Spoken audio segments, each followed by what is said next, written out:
Rice and solar ഒരു office trip പോയാലോ? ഇതിപ്പോൾ അങ്ങനെ പോണ ട്രിപ്പാണ്. നമ്മൾ ആലപ്പുഴ ബോട്ടിങ്ങിനാണ് പോകുന്നത്.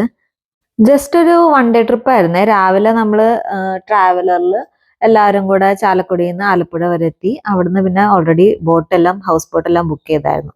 അങ്ങനെ റൈസ് ആൻഡ് സോളാർ ഫാമിലിയിലെ എല്ലാവരും കൂടി ആയിട്ട് ജസ്റ്റ് ഒരു എൻജോയ്മെന്റിനൊരു വൺ ഡേ ട്രിപ്പ് പോയത്.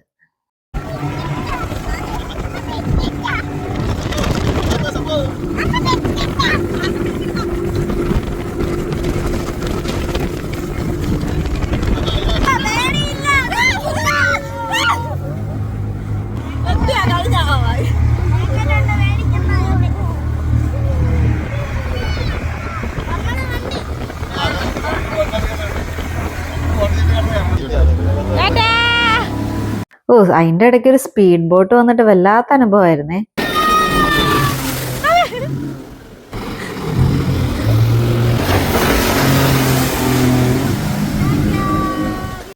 നമ്മൾ ഈ ഹൗസ് ബോട്ടിൽ ഇങ്ങനെ പോണ സമയത്ത് തന്നെ സൈഡിലെ കൂടെ സ്പീഡ് ബോട്ടിന് താല്പര്യമുണ്ടോന്ന് വെച്ചിട്ട് ഇങ്ങനെ ആൾക്കാർ വരെ.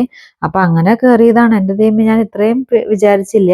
അവരിങ്ങനെ സാധാരണ പോലെ പോകും, അത്രയും കുഴപ്പമില്ല. ഭയങ്കര സ്പീഡാണ്, എന്നാലും അത്രയും കുഴപ്പമില്ല. പിന്നെ അവരൊരു ചെരിക്കലുണ്ട് വളഞ്ഞിട്ട്. അതെന്റെ ദൈവമേ, എൻ്റെ ജീവൻ കത്തിപ്പോയി എന്ന് പറയാം. പക്ഷെ എസ്സയ്ക്കാണെങ്കിൽ ഒരു പേടിയുണ്ടല്ലോ. എസ് എൻ്റെ അടുത്ത് പറയുന്നത് അമ്മ പിടിച്ചിരുന്നോ. അങ്ങനെ എസ് 2 പ്രാവശ്യം ട്രിപ്പ് പോയിട്ടോ. മമ്മി കയറിയപ്പോഴും പോയി, ഞാൻ കയറിയപ്പോഴും പോയി. പിന്നെ നമ്മൾ ഹൗസ് ബോട്ടിലുള്ള ഇതൊക്കെ കഴിഞ്ഞിട്ട് തിരിച്ചു പോകുന്ന വഴിക്ക് അവിടെ ആലപ്പുഴ ബീച്ചിലൊന്ന് ജസ്റ്റ് ഇറങ്ങിയതാണ്. ഇതാണെങ്കിൽ അബ്രാം ആദ്യമായിട്ടാണ് ബീച്ച് കാണുന്നത്. അതിന്റെ എക്സ്പ്രഷനാണ് ഇത്. അവൻ ഇതുവരെയായിട്ടും ബീച്ച് കണ്ടിട്ടില്ല, സീ കണ്ടിട്ടില്ല. അപ്പൊ അതിന്റെ ഒരു പേടിയും എന്താണെന്നറിയില്ല. എസ്ക്ക് പിന്നെ വെള്ളം പ്രാന്താണ്, രണ്ടുപേർക്കും പ്രാന്താണ്.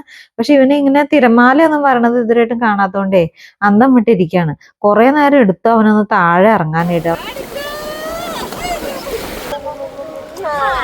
അങ്ങനെ ഫൈനലി മമ്മി ഒന്ന് അവനെ താഴെ ഇറക്കിയൊന്ന് കാല് നനയ്ക്കാൻ നോക്കുന്നതാണേ. എന്തായാലും നല്ലൊരു ഡേ ആയിരുന്നു. ഇങ്ങനെ ഹൗസ് ബോട്ടിംഗ് ഒന്ന് എക്സ്പീരിയൻസ് ചെയ്യാത്തവരാണെങ്കിൽ ഒന്ന് ഇടയ്ക്കൊന്ന് പോകണം എന്നല്ലാട്ടോ ഇങ്ങനെയൊക്കെ. അപ്പൊ നമുക്ക് അടുത്തൊരു വീഡിയോയിൽ കാണാം. ബൈ.